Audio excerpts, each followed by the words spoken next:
the different names and types of updates, right, around the world are called different things. And different industries are called different things. Some people call a patch what a minor upgrade is. Some people say, what is an upgrade versus an update, right? It's all these nuanced things. Um, and it actually doesn't really matter as long as you're consistent within the business. And as long as each part of the business knows what you mean by an update versus a patch versus an upgrade. And that brings us to a really interesting point about, regardless of what kind of update you've got, so what kind of update you're managing, how do you make sure that it's going to be as successful as possible out in the field? And there's all kinds of ways of doing that. One would be to choose some friendly users, right? 10 users you know are quite good with IT, who are in the local office, who've got a bit of time, and they can test it for you physically on their machine. Maybe that's good. You might need to employ VMware machines, right? They've been around a long time now. I'm old enough to remember introducing VMware in the year 99, 2000 to a big oil client, just after they shipped in about 100 PCs for 30 of us, because we all apparently needed 3 computers each. It was literally an articulated lorry arrived with physical hardware. And I was like, have you heard of VMware? Right? Didn't know. So we did a really good demo on VMware, and the rest is history. But the ways you can dry run, that's really what we're talking about, right, Rob? Dry run the update to a particular portion of users, maybe beta testing.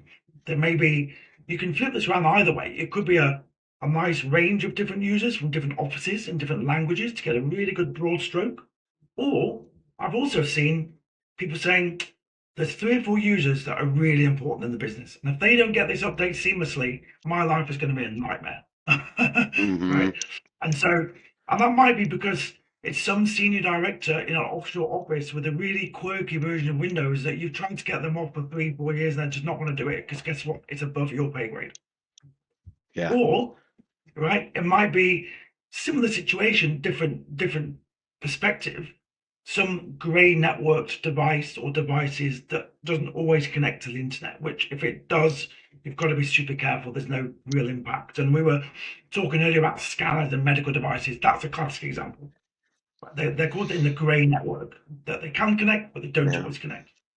And you see a lot of that in power generation companies, right? Everything's run on software. Um, Even these big power stations, there's software running those turbines, I bet you. I know, I've seen it.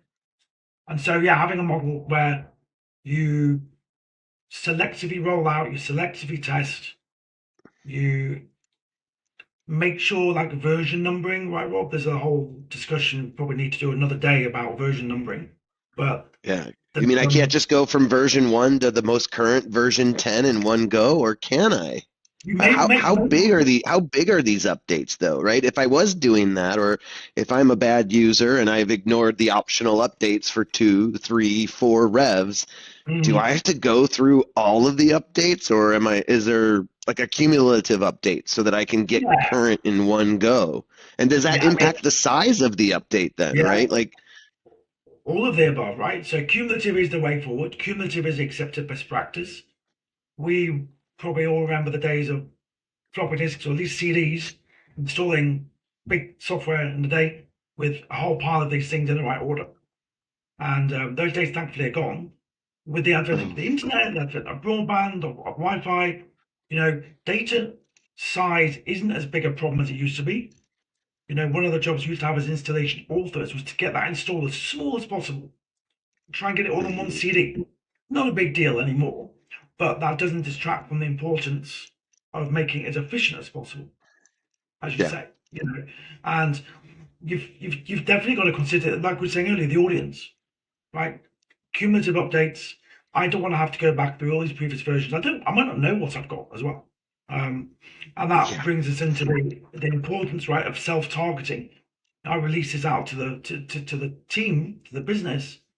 I don't quite know who's got what, right? I mean, everyone will say, well, I know what version's out there, but you might know. It's a classic software company conundrum, right?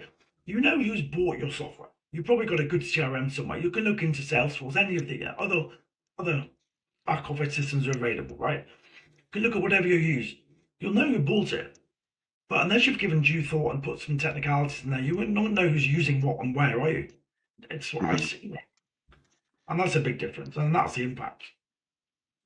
And I would think a lot of users are trying to figure out the best ways, maybe call it a best business practice, to integrate when they're updating their actual application. How do they update the installer so that it is together, not an Mm, afterthought?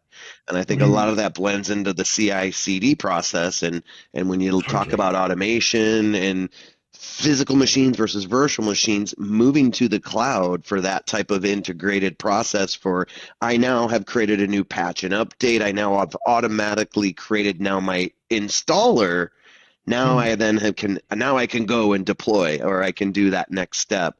Is that something that you see from your side of the world, that is becoming a theme of how to leverage automation, cloud-based environments, even if it's just for testing and pre-deployment? Yeah, totally. It's the adage of smarter, not harder, right? Nobody sits in front of a PC now dragging and dropping files from Explorer into something like Install Shield, right? You will Hmm. have a process where your developers will upload the binaries of said product into a repository. You'll run a script overnight that will pull it out of that repository, make an install build project, make whatever builds you need, and even just then upload that to some deployment system.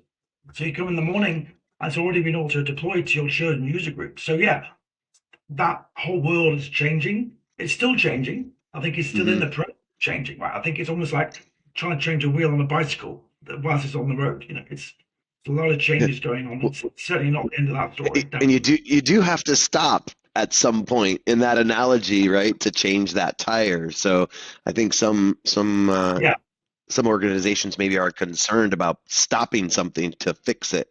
So they want to keep it kind yeah, of going in a continuous type of manner. So that, I think that just speaks to what you were saying earlier about kind of picking user groups, or not just opening the floodgates, if you will, but consciously, with planning and understanding how you're going to not just notify, but also deliver these updates. yeah. And I think a very final point on this is that automation is amazing, cloud is amazing, virtual desktops are amazing, but unless it's managed and controlled and thought about, it's the quickest route to chaos. Because before you know it, you've deployed to 100 machines and you don't know what you quite deployed and where it is, let alone how to get back from there. Right. So there we go. Don't have Could be the nightmares. creator of your own situation and Don't problems. have nightmares, but yeah, yeah. So awesome. Great point.